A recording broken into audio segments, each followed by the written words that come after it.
మీ అందరికీ మరణాత. ఈ సమయమున నేను అనాది నుంచి అనంతం వరకును జరగబోచున్న కాలక్రమాల గురించి చెప్పబోచున్నాను.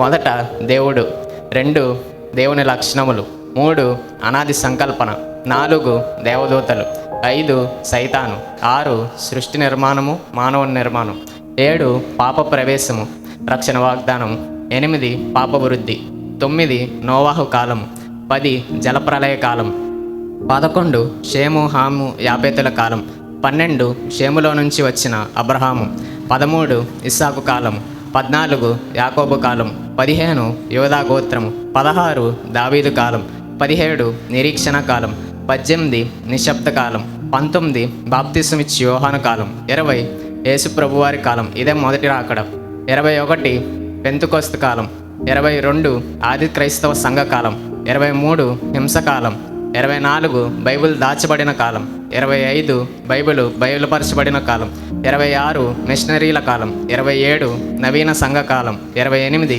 గురుతుల కాలం, ప్రభు రాబోచున్న కాలం, 29 వధువు సంఘారోహణ కాలం, ఇది క్రీస్తు ప్రభువారి 2వ రాకడ, 30 మహాశ్రమల కాలం, 31 క్రీస్తునకు అబద్ధ క్రీస్తునకు జరుగు యుద్ధం, హర్మగెద్దోని యుద్ధం, 32 అబద్ధ క్రీస్తు నరకములో పడవేయబడుట, 33 సైతాను మట్టులేని గోతిలో బంధించుట, 34 క్రీస్తు 1000 ఏండ్ల పరిపాలన, 35 సజీవుల తీర్పు, 36 సాతాను విడుదల, 37 క్రీస్తునకు సైతానునకు జరుగు యుద్ధం, 38 సైతాను నరకంలో పడవేయబడుట, 39 కడవరి తీర్పు, 40 నూతన యెరూషలేము నూతన భూమి, 41 కాగా మనము సదాకాలము క్రీస్తుతో కూడా జీవించుట, యుగ యుగములు యుగ యుగాంతములు.